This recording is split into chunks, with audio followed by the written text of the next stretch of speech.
The internet promised to bring the world's stores directly to us.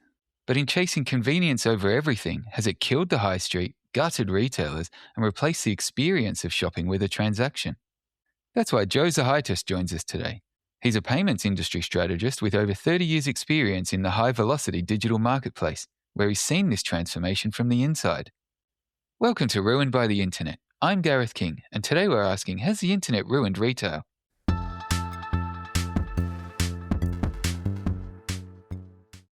Joe, thank you so much for joining us and welcome to the show.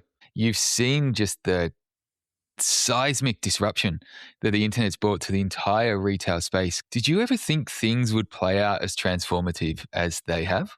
No. I remember, sadly, speaking my age, I remember when Amazon.com came out and everybody thought it was kind of a cute thing that sold books, and that was it. There was nothing about it that was a force in the industry. And we've seen, obviously, the disruption that it has had and some of the things that it has, in my mind, caused as societally and otherwise. Yeah, that's a good case study. But one of the things that I guess a very obvious side effect of the rise of e-commerce, not just Amazon, but just as a massive industry, has been the loss of malls, or we call them shopping centers here, as community spaces. Now, before we get into Amazon and I guess the digital details and things like that, these malls and things have been one of the big side effects of the boom of internet-driven retail and e-commerce, of course. Beyond kind of losing places for, people to hang out and just kind of socialize and do things like that, what do you think has been the actual community and societal effects of losing these spaces? It has caused, in my mind, the nature of both the internet in general, we can speak Amazon specifically, but internet and e-commerce has caused, in my mind, an isolation of society. You no longer, exactly to your point, the mall was a place to go not only socially, but also to buy things, and then you would do socially things while you were out. Now with the ability, and especially now with the ability of what I call instant gratification babies, where you can order something online and have it delivered by the afternoon, no one needs to leave their houses. And the sad part is that has led, in my mind, to a de-socialization of society. And that's not necessarily a good thing, I don't think. Yeah, look, I think even beyond this kind of same-day delivery straight to your house, the desocialization of society, it is one of those really obvious effects of the internet and technology. But, just continuing on one of the points that you mentioned there, as obviously e-commerce and larger outlets within that space have evolved, they do now offer that same-day delivery. Let's start off on that point, which is very beneficial in a certain sense, but also has a lot of negative effects when we look at the type of businesses that giants like Amazon can essentially steamroll over. These smaller ones, even medium-sized ones that just can't afford to, those gigantic shipping contracts and rates, and of course the underclass of lower paid potential gig workers to deliver that service. How do you think that's playing out in the sense of digital retail overall? From my perspective, again, you have to remember when I got both into the industry and just how old I am, which is not a bad thing, but it is. Sears and Roebuck Company was the giant back in the day. They had stores all over the United States. That was a classic model of Sears. Craftsman Tools, which is a part of Sears, they basically bought into the model, sold some of their product, and then shut it off. And then over a period of time, Craftsman almost went out of business. They bought them pennies on the dollars and made it a house brand. I think we're seeing that same thing play. You go even further back with Standard Oil. He would take his kerosene prices down to next to nothing until his competitors either went out of business or needed to sell. Then he would buy them, pennies on the dollar, and he'd boost the prices back up again. But he would go into markets, and he is the reason that antitrust laws exist because of that.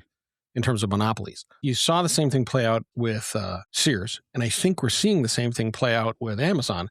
Amazon's got free delivery, instant access, this and that. Anybody can start up a web store. Whether it's legit or not has yet to be seen. I remember back in the day, one of the things I valued about Amazon was the products I was getting and the customer service that came behind it.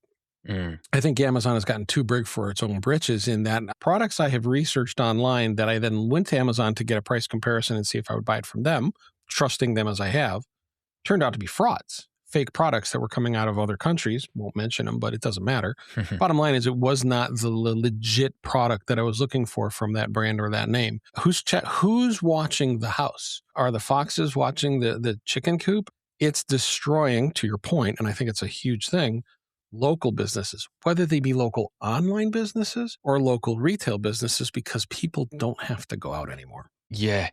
Look, that passage that you've just explained there's quite a few points in there that, Sorry. I'd love for, no, that's fine.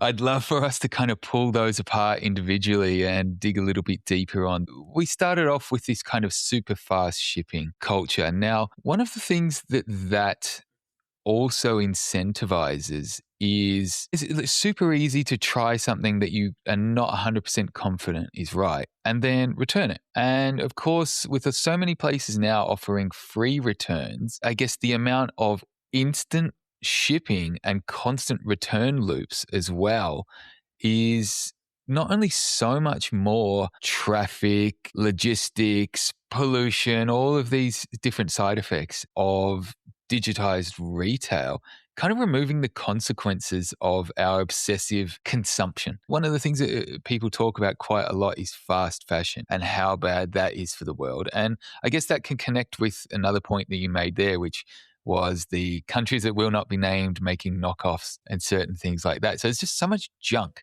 flying around as a consequence of the e-commerce ecosystem. Is this something that these giants that can offer this 24-hour to you and return loop feel they've got no responsibility to address?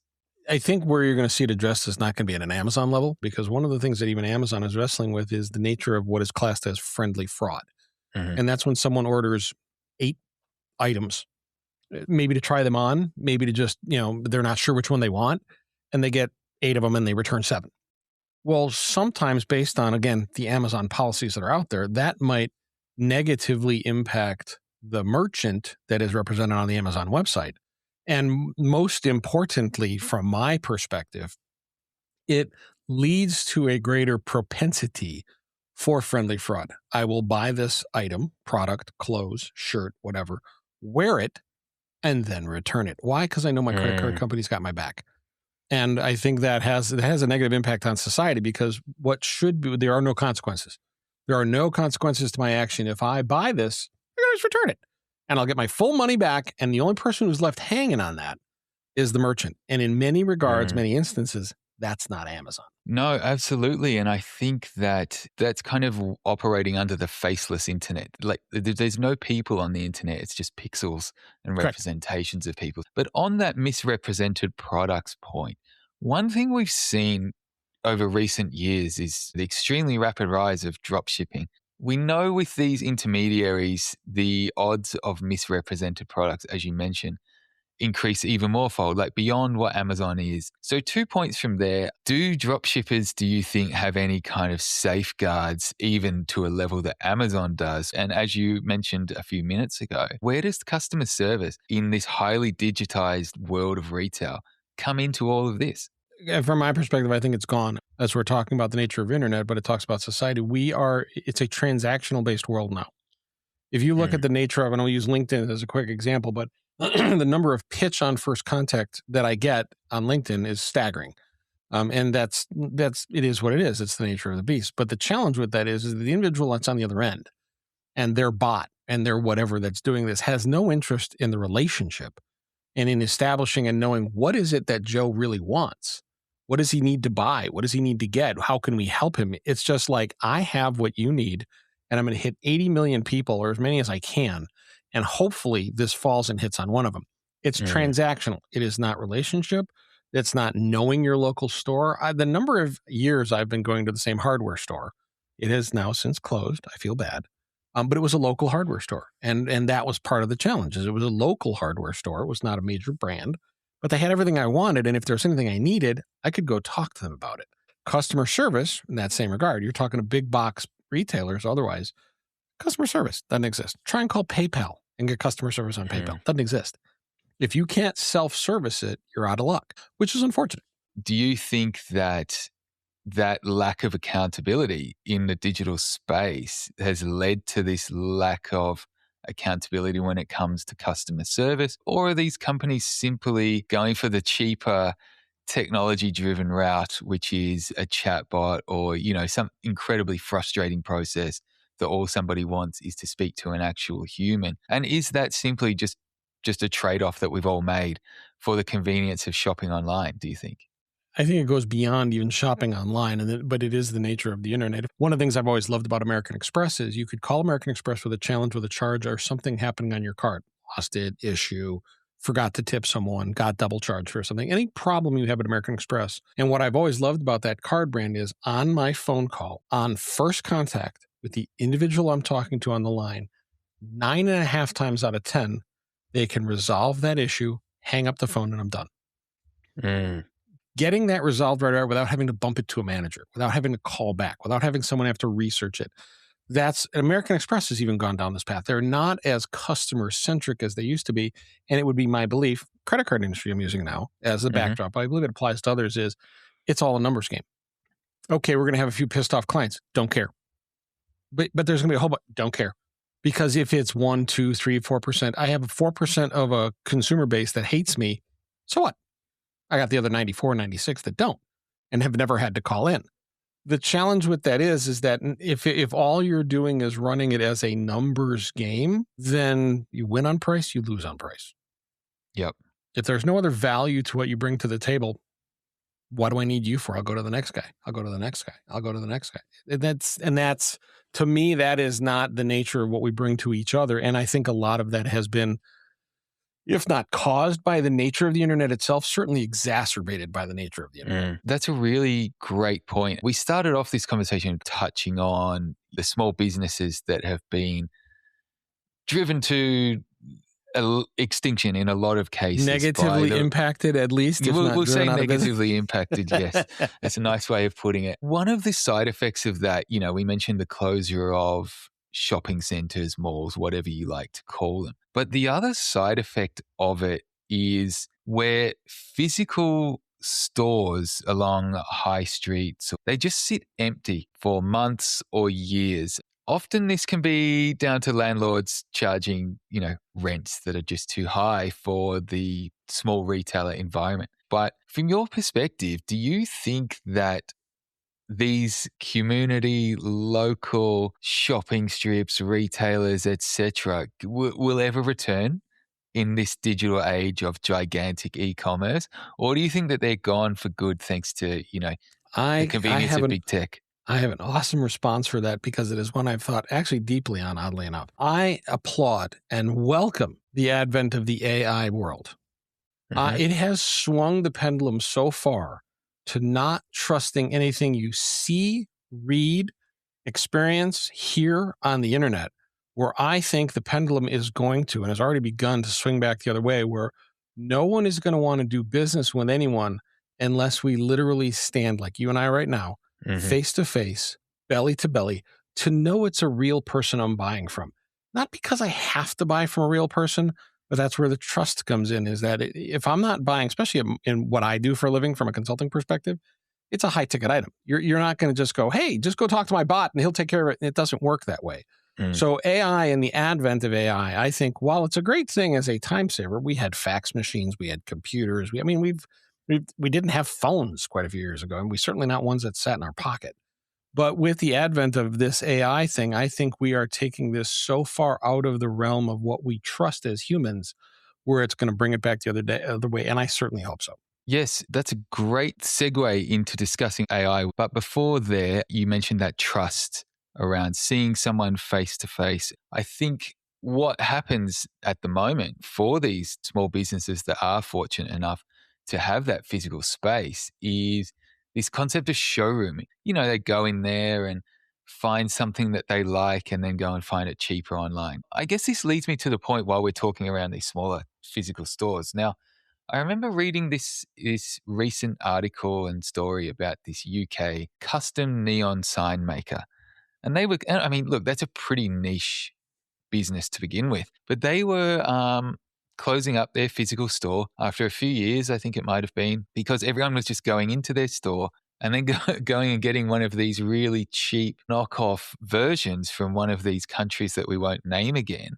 simply because of the cheapness to produce it, the cheapness to ship it, that, Western cities and countries just can't compete with on price. Where do you think that, let's say, higher paying nations and societies go from here now that I guess the technology allows people to do the same thing from anywhere in the world? Like how will we compete not only in a retail sense but just in an exchange sense, do you think? I can address it kind of specifically because I do woodworking as a professional hobby. Hmm. I've done it since I was 14 years old. And the nature of what you brought up, you go into a store, someone is showrooming and using it as an opportunity to see, feel, and touch, and then go online and buy the product. I would venture to guess that what they bought online, they probably, unless the person in the store is selling a similar cheap product, they were disappointed with the quality they got. Yep. The woodworking I do is solid wood only. I don't work in veneers. And when someone comes to me and says, Joe, I'd like you to build me this, I saw it at IKEA and that's what I'd like to have. My response is, I think you should go to IKEA and buy it Mm. because I will never be able to produce it the way I produce something where you will be comfortable with it because that is what you're looking at. You're looking at the cost of what it's out there, not the actual item. You also mentioned earlier, AI and how this can play into this space because we won't be able to trust. Already can't. You already can't. Let's say, okay, we already can't trust what they're telling us. Now, one of the things there's been out over recent months was different LLMs planning on putting advertising into them and or offering direct purchase from within those tools themselves. If we see those turn into marketplaces as well, cutting out an additional step before you might hit Amazon or anything else and just purchase directly from this faceless large language model, do you think that the LLMs will be able to serve up much more hyper targeted or niche offerings from smaller makers? And will there be a return of visibility that way? Or do you think, like everything else, they'll just end up being dominated by the giants who can afford to pay for the most exposure? Not And even even pay for the most exposure. It's going to be those that have the greatest amount of volume. Because if you even think from an LLM perspective, and we'll just use that, and I don't know it detailed enough. I'm sure one of your listeners can go to at a granular level. Okay, LLM, I want to use the cutting board model. Okay, great. Joe's got cutting boards. Great. He doesn't have any in stock. Great. Move to next. And now you do that often enough where the LLM has learned to not even bother to look at Joe's cutting boards because he's doing them custom and they're a custom piece that is more of an artwork. I'm not even going to serve him up anymore because these guys over here that have the really, really cheap product that's coming from overseas, they are constantly coming up, having it available, selling it, and people are engaging with the product. We're giving over, I think, we're giving over control, to your point, of a nameless, faceless entity that is only driven by data. It's not driven by anything else. And okay, that's fine if that's what you want to do philosophically. Mm. But I don't know that it helps us from a human perspective. Others would argue with me on that and say, well, Joe, I just want to sell product. Sure. Good luck. I mean, yeah, again, win on price, lose on price. Someone's going to come around and sell it cheaper than you. It's a great point you raised there too around they only work off data. And I think that regardless of who or what we're buying online, one of the positives, in my opinion, that has come out of so much of this online shopping and tracking good or bad, however you want to look at it, is what can be that extremely personalized product suggestion experience. You know what I mean? It's like, if I'm seeing 3 products or items in a sidebar of a browser and they're all really relevant to me, that is beneficial in a way. But obviously, that's only possible thanks to these extreme levels of data tracking and collecting. What do you reckon? Do you think the time saving is worth it? Or do you think we're trading far too much of ourselves for a few minutes of convenience when we're shopping online? I'm going to come at it from a different angle. When I grew up, granted, I'm an old guy. When I grew up, you watched a program and you would watch 5-7 minutes worth of commercials during a half-hour program. And those commercials were teed up. You would get up, go to the bathroom, get a drink, whatever, or watch the commercial if it was engaging. And that was the extent of the media and the propaganda that was being pushed into your face in terms of selling product. The challenge I have with these highly, highly personalized, my daughter was working, it's a million years ago when she was in high school. She was working at a movie theater. And we were looking for non-slip shoes because whenever she was manager, but when she would walk behind the counter, there was grease on the floor and oil from the popcorn and everything else, and you don't want to slip. So I was out there just researching with her. I didn't buy any. I was researching this no-slip kind of restaurant shoes. For the next 4 weeks, 6 weeks, every time I turned on any browser, it was serving me up all of these different non-slip shoes that I didn't even want. My challenge, and the reason I bring that up in the context of when I was young, there was X amount of marketing that was driven at me on a daily basis. Now the younger generation is being marketed to 24/7. And I think that level of indoctrination, just driving it home, and personalization. You've got, let's not go conspiracy theory on products that, I call her the A woman. Otherwise, she's going to ask me what I want. But when you look at that, whether it's listening or not, it still is targeted towards my browsing history. I'm online. And obviously, it knows what I look at on Amazon. So it's going to deliver it to it's going to say, hey, do you want this? It's personalizing it just based on what I look at.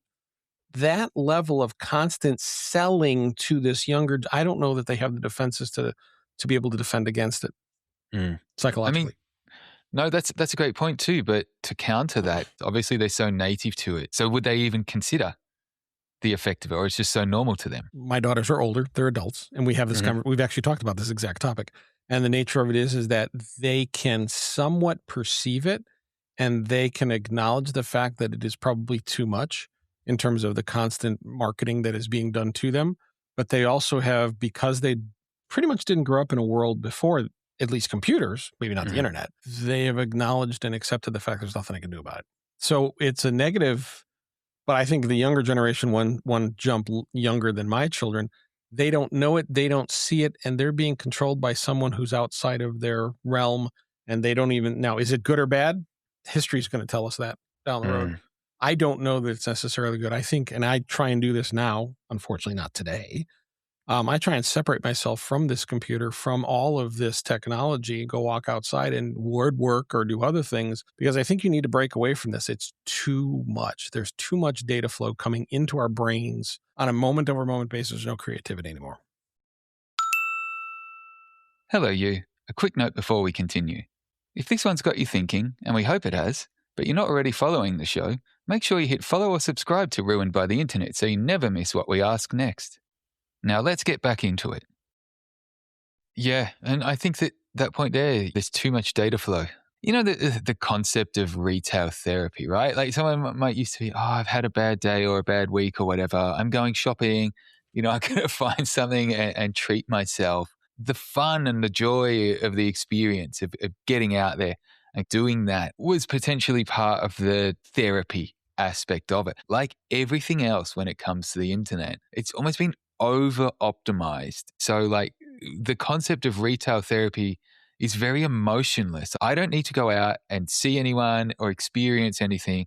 I can just click, click, click, add to cart. It'll turn up here later today or maybe tomorrow. And it's just faceless, emotionless, etc. So I think that's a real transformative of the psychology of shopping as well. I think you could even take it outside of payments and go to social media. The nature of social media, there's nothing social about it.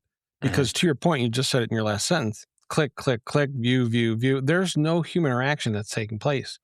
Look at the dating app, swipe left, swipe right. Is there any real getting to know anyone? Not really. All of those are, in my mind, noise. And the algorithm that's behind all of that noise, to your point, is so well refined to keep you on the platform. I even look at it. I'm an old guy.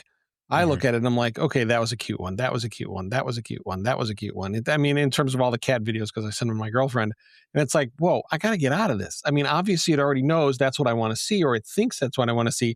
And it starts driving it home. It's like, enough with the cat videos, for God's sakes. Look, I think that just goes back to the same thing that we're talking about a little while ago. It just knows everything about you. Now, if you see that as a benefit, whether you're shopping or you see it as intrusive because you might be talking about a cat collar while we're on cats, and then you start getting all the adverts for it on your phone or your computer or whatever it is. That's a little bit creepy, and people are obviously totally aware of that, but just don't know what to do. But I do have a couple of questions I'd specifically love to ask you around the payments aspect of digital retail and e-com. So There's two prongs on this. First is the nature of digital payments online. And I'd love to pick your brain a little bit about all the issues within that as a system, or an ecosystem, I should say. But then secondly, this rise that we've seen in recent years of even physical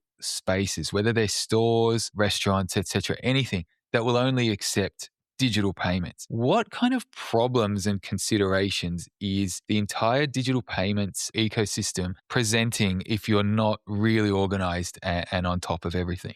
Again, I've been in the payment space for a long time, so for me to say this about my own industry is a little countercultural, but I'm going to say it anyhow. Mm-hmm. The nature of digital payments, in my mind, is it's a further loss of control. I think that people buy more, spend more, consume more because they're not watching dollar bills or Australian dollars, either way.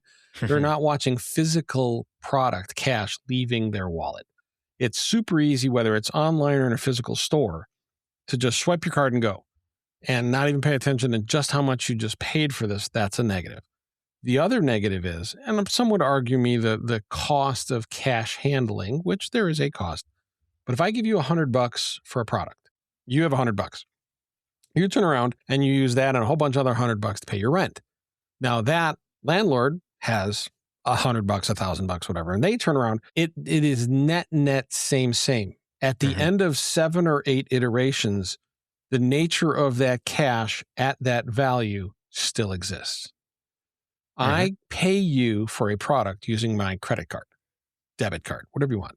Now, the $100 I gave you, you only get to keep about 95, 97 of it. Now, you turn around to pay your rent on a bunch of those products sold, and you give your landlord $97, because I want to keep the math easy. He now only gets to keep about 87 of it.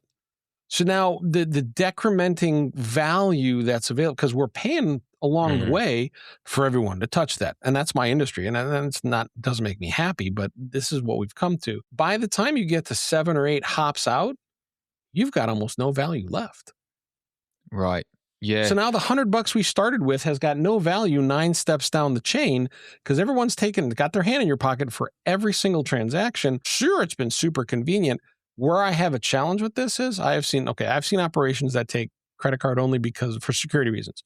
You're paying on the island at a hot dog stand or something like that, and they don't want staff outside carrying cash. I get that. Go inside if I want to pay cash. But then the stores that only take digital payments, really? What if I want to pay cash? What if I'm unbanked? What if I'm underbanked? And now I can't go into the store and buy a product because they only take credit cards or digital-based payments. There's kind of two very obvious ways that you mentioned there. Like, one is obviously that we'll call it a convenience fee. Now, whether it's actually a convenience fee, this inescapable part of paying digitally. Now, I know here there's apparently some kind of law that you can't put those fees on the top if you don't offer paying with cash as well, or something like that. But I think so many places have gone digital payment only. Is it really a case of everyone just kind of taking their cut? Or is that an actual cost of like running the networks? Like, how is this all lining up? And do you think we're just so used to it now that... Oh, we could spend a whole show talking about the nature of the card brands, the networks, and where that money goes to. Where we've seen this come into a problem is that, again, from a state's perspective, and where I have a problem with merchants, we have had merchants that, typically restaurants, that will add a percentage at the tail end of your fee to pay for the credit card fee. To which then I say to the proprietor of the restaurant, have you decreased all of the prices of all of your hamburgers and sausages and everything by 4%? No. All you've done is done a 4% swing. You used to have this 4% built into your costing model. Now you're charging 4% on the back end. You got an 8% swing. You're making more money, and I, as the consumer, am paying for it. I look at those types of unless you're going to lower the price, don't talk to me about putting 4% on the tail end of the bill, especially without telling me. At a local level, it doesn't really make any sense other than we just don't want to handle cash to why you're mandated your customers pay by card and someone eats these extra fees. It's fundamentally, just to address that point real quick from a merchant perspective, it's laziness. Lazy because I don't have any shrink from any of my clerks or anybody pocketing any of the cash walking out the door. So I don't have to worry about managing the cash end, or it's easy to do with credit card. It's much easier, and then it all nets out to the penny at the end. $125.16 equals $125.16 Mm, versus $102 and I had to give change, and then you got that whole thing going on. So the yeah. cash handling is a cost to do this, but is it worth it? In the nature of this global digital retail and e-commerce world, cash clearly and obviously doesn't work in that regard. So those extra But fees and but things, you but also weren't buying a little tchotchke from across the ocean a long time ago. You would walk into a no, local no. store and you would buy whatever they had. You wouldn't necessarily get that one. You also didn't know it existed because there was no internet. But Mhm. what you're saying is, yeah, I can't do this unless I have digital. You would Mm. have never done it prior to that. It's only No, because there's you have that physical capability. It's like, well, I want that one, and it just happens to be in Finland or something like that. Okay, well, now you can do that if you want. It works. yeah, totally. That's kind of what I was getting at. It's almost a byproduct of this global digital shopping network that we find ourselves in. But the other angle around digital pricing that we're finding online is it's very, very easy to find price transparency. I always remember hearing that, say, a fashion retailer, like you're going to buy a pair of jeans or whatever it is, the markup or something in there was like 90, 95%. But now, if you were, say, to look at that same pair of jeans in one of those stores that, let's say it's $100, or you can get it direct from the manufacturer for like $50, do you think that this price transparency, it really just benefits the larger offerings that can sell closer to that lower price, and any smaller one that needs to make a profit to stay in business is quite disadvantaged via that You transparency? you allude to two different things on both sides of the line with that statement. In my mind, okay, I can go to a retailer online and buy a pair of jeans for $100, or I can go to the manufacturer and buy the same pair of jeans online for $50. I think that's a great model because direct from the manufacturing company to me, not only do I know what I'm paying, but I get that they mark it up. Do they provide any value? They provide instant access to it in the context of I'm going to the local store to get it. That's Hmm. great. All of that works. But that direct from the merchant plays into your smaller model. I have a product I want to sell online and it costs X. Someone can buy it or they cannot buy it. That works. I don't have to go, and the consumer shouldn't have to go to Amazon to get the product. But now we flip it all the way back to the beginning, what you said in terms of cost, the nature of cost. Where am I going to buy it? Am I going to buy it at the cheapest? Okay. If it's the same exact product, then I don't disagree with you. Where the challenge in my mind runs in, is it in fact the manufacturer you're buying from? Are you sure? Because you go to the retailer, you're buying, use Levi's. You're buying Hmm. Levi's. You go to the manufacturer, you're getting Levi's. Unless you happen to be on the wrong website and it's something that looks just a lot like Levi's, but it's really not Levi's and it's a knockoff, you're still paying the same price you would pay the manufacturer. You're not even getting Levi's.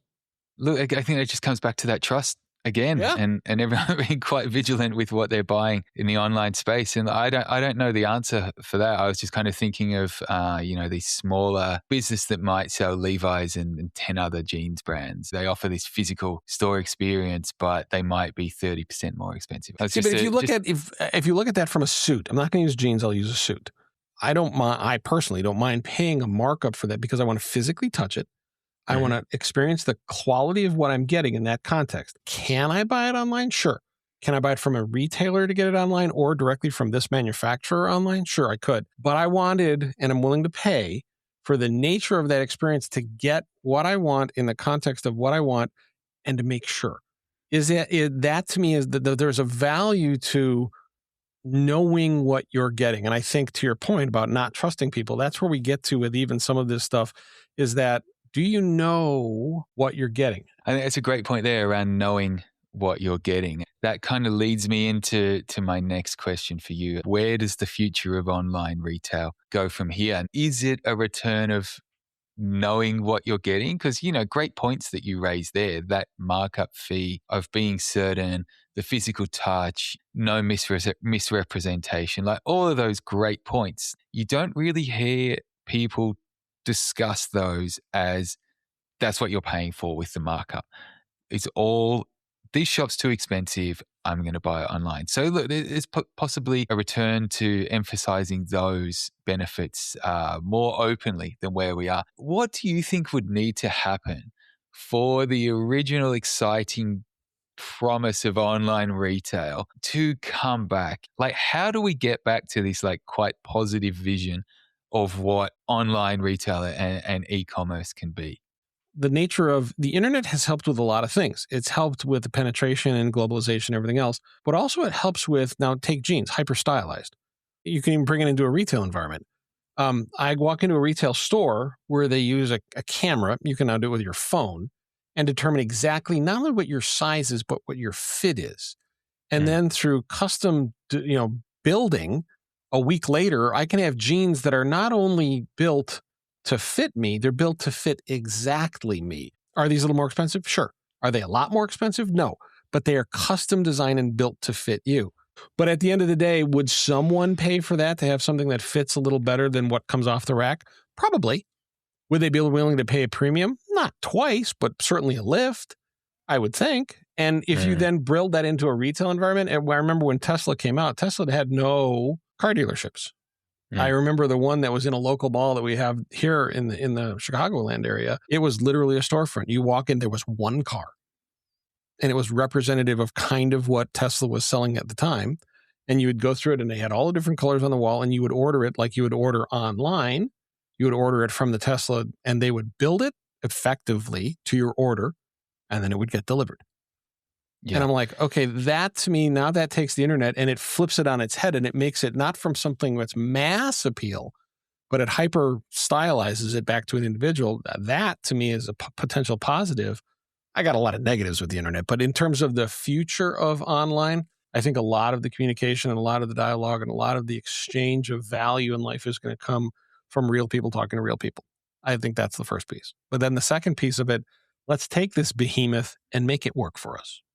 Yeah. One of, I guess, the positives that has been happening is a lot of brands are seeing their own stores as more than just racks or displays, of products. Like they're actually building in experiences for customers that do add that value that can justify that higher price. And I think there's some super incredible examples of that happening and really interesting stuff. So definitely interested to see where that might go over the next 10, 20 years or however long we've been dealing with this stuff so far. All right then, Joe, thanks so much for your time today. That's fantastic. What have you got coming up and where can people follow what you're up to? The easiest way to get a hold of me is at my website. Oddly enough, there are not a lot of Zahaitises on the planet. So I own the domain Zahaitis, Zahaitis.com. But that's the best way to get a hold of me. And in terms of what I've got coming up, I have my own podcast coming out here in the next few weeks. You'll be able to find that at Zahaitis.com as well and link to it. And we're going to definitely have Gareth on for one of the episodes. Awesome. Sounds like a plan. Joe, thanks so much. Appreciate it. Thank you for having me on the show. For more info on what we've discussed today, check out the show notes. If you enjoyed this one, you can subscribe to Ruined by the Internet on your favorite podcast app and help spread the word by sharing this episode or leaving a review. I'm Gareth King. See you next time.